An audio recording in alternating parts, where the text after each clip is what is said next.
오늘은 이야기를 만들 때 조심해야 할 거 3가지에 대해서 한번 얘기를 해볼까 합니다. 첫 번째는 내 작품에 대한 이해가 아직 부족한 상황에서 본격적인 일화를 시작하는 거. 이거는 핵초보 분들에게는 해당되지 않는 이야기입니다. 핵초보의 구분은 이야기를 아직 한 번도 써보지 않은 분들, 그냥 하고 싶은 대로 완성까지 써보는 게 핵초보 분들이 해야 할 일이고요. 이야기를 한두 번 써본 분들의 경우에는 일단 기획이 제대로 정리되지 않은 상태에서 이야기를 대뜸 시작하는 경우가 많아요. 물론 이거에 대한 마음은 너무 이해가 됩니다. 왜냐하면 지망생 기간은 엄청 힘들잖아요. 언제까지 이어질지 모르고. 그래서 빨리 뭔가에 몰입하고 싶고 뭔가 내 열정을 쏟을 공간이 필요하단 말이죠. 근데 내가 뭔가에 몰입하고 있는 도중만큼은 노력하고 있다는 사실이 나를 위로해 주거든요. 그래서 이런 사람들에게 뭔가 기획부터 다시 정리하자라고 얘기를 하면은 화를 내는 경우가 되게 많아요. 혹시라도 이야기를 나누는 도중에 피드백 해주는 사람의 말에 내가 감화가 돼서 수정을 해야 될 상황이 벌어지면 내가 지금까지 했던 노력들이 물거품이 되고 새로 시작해야 되니까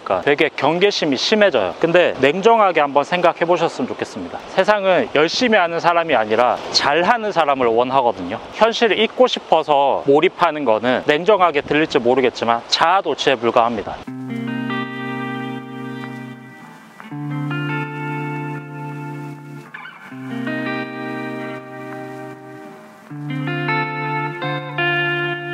내가 작품을 잘 이해하고 있는 것인지 아닌 것인지에 대한 테스트는 이거 하나면 충분해요. 내 작품을 한두 줄로 요약해보라, 이렇게 말을 했을 때 구구절절 뭔가 이야기가 길어진다면 아직 내 작품에 대한 이해도가 부족한 것이다 라고 말할 수 있습니다. 주로 이런 경우에 이야기의 세계관만 줄줄 나열하는 경우가 되게 많은데, 모든 게 이야기에 궁극적인 목표가 없어서 벌어지는 현상이거든요. 모든 이야기는 목표가 등장하고 이게 이루어졌을 때 이야기가 끝이 나죠. 거기에는 극복하기 힘들지만 불가능하진 않은 약점이 있어야 되고, 해적왕이 되기 위해 악마의 열배를 먹었다. 근데 수영을 할 수 없는 몸이 되어버렸다. 혹은 2명의 게이 아빠와 살고 있는 남중남고 공대를 나온 아들에게 짝사랑하는 여자가 생겼다. 그런데 어느 날 연애 상담을 요청하는 아들, 하지만 이들 중에 여자에 대해 아는 사람은 아무도 없다. 이런 것들이 되겠죠. 트렌디하게 바꿔보자면 목표와 약점을 조금 꼬을 수도 있습니다. 세계를 위기로부터 구하고 싶은 슈퍼히어로가 되고 싶다. 근데 내가 너무 강해서 위기라는 게 발생하지 않는다. 이거는 전통 구조를 꼬아서 만든 안티플롯으로 볼 수도 있고요. 내 작품에 대한 이해가 부족한 상태에서 본격적인 작업을 시작하는 거는 피해주세요. 그거는 그냥 괴로운 지금으로부터 도망가고 싶은 도피 행위밖에 되지 않습니다.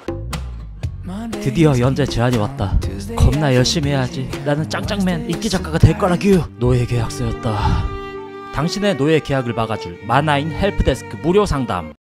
조심해야 할 것 2번째는 특별한 이유 없이 인물이 너무 많이 등장한다는 거. 초보자들 이야기 보다 보면은 비중 있는 인물이 너무 많아요. 누가 비중이 있고 누가 비중이 없는 건지 구분이 잘 가지 않거든요. 그래서 심한 경우에는 한국을 빛낸 100명의 위인들 가사 외우듯이 등장하는 인물들 설정들 하나하나 막 다 외워가면서 봐야지 이해되는 스토리를 쓰기도 합니다. 사건도 인물도 반드시 필요한 게 아니라면 함부로 등장시켜서는 안 됩니다. 주인공이 궁극적인 목표를 이뤄가는 과정에서 이 과정과 크게 연관되지 않은 인물들은 이 이야기와는 크게 관련이 없는 인물들이거든요. 과감히 지우는 게 낫습니다. 잘 모르겠고 헷갈린다 싶으면은 그냥 주인공 한 명만 등장하는 간단한 이야기부터 진행하는 거를 늘 추천드리고 있죠. 초보 운전자라고 가정을 해볼게요. 초보 운전자가 해야 될 거는 운전대를 잡고 목적지로 도착하는 거, 이게 초보 운전자가 집중해야 할 일이죠. 근데 막 연비주행 신경 쓰고 동승자가 하는 말에 진지하게 대답해야 될 거리 생각하고 있고, 이런 것들은 목적지에 도착하는 거, 이거에 익숙해지고 나면 서서히 연습하면서 해결해 나가면 되는 일이잖아요. 인물이 비중 있게 등장을 하면은 어떻게든 책임지고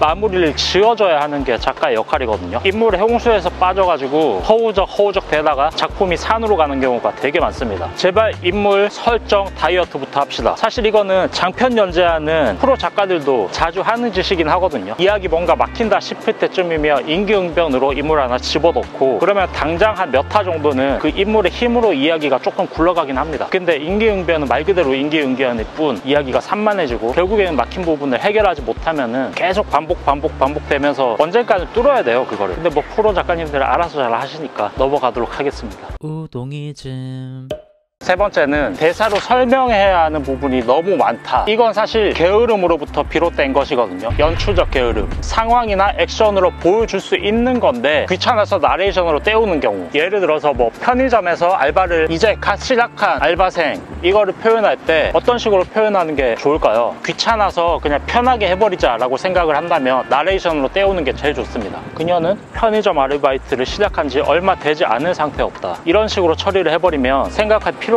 없고 되게 간단해지잖아요. 근데 이게 반복되면은 지루해지거든요. 이게 3인칭 설명은 정보를 설명하는 데는 효과적이긴 하지만 몰입도에서 방해가 되기 때문입니다. 연출이 조금 귀찮더라도 상황이나 액션으로 풀어주는 게 좋습니다. 예를 들어서 뭐 기프티콘을 손님이 내밀고 알바생이 머리를 막 긁적거리면서 제가 일한 지 얼마 되지 않아서요, 이런 대사를 쳐주면서 포스기 앞에서 쩔쩔매는 모습, 이렇게 보여주는 게 몰입감에 방해가 되지 않습니다. 나레이션이나 개입해서 대사로 설명하는 거 최대한 줄여주는 거, 이게 마지막 세 번째. 중요도 순으로 꼽아보자면 저는 1번이 가장 중요하다고 생각을 하고요. 왜냐하면 1번은 기본에 해당하거든요. 일단 이야기로서 기본을 갖추는 게 우선이잖아요. 기본을 갖추고 난 뒤에 2번, 3번으로 재미를 방해하는 요소를 제거해 나가는 그런 순서가 맞을 것 같습니다. 그래서 오늘은 이야기를 만들 때 유의해야 할 것, 조심해야 할 것 세 가지에 대해서 알아봤고요. 첫 번째, 내 이야기에 대해 이해가 부족한 상태로 쓰기 시작하는 것. 두 번째, 특별한 이유 없이 인물들이 등장하는 것. 세 번째, 구구절절 나레이션이나 대사로 설명하는 것. 도움이 되셨으면 구독, 좋아요, 알람 설정 해주시면 감사하겠고요. 야밤에 밖에 나와서 뭐 하는 건지. 하지만 이게 유튜버의 삶. 지금 시간이 오후 9시 3분이거든요 작업하느라고 저녁을 안 먹어서 아직 집에 가서 밥 좀 먹고 한 11시쯤부터 1시간 달리고 하루를 마무리할 계획입니다. 다들 즐거운 창작하시길 바라겠고요. 행복한 차근작 생활 되시길 바라겠습니다.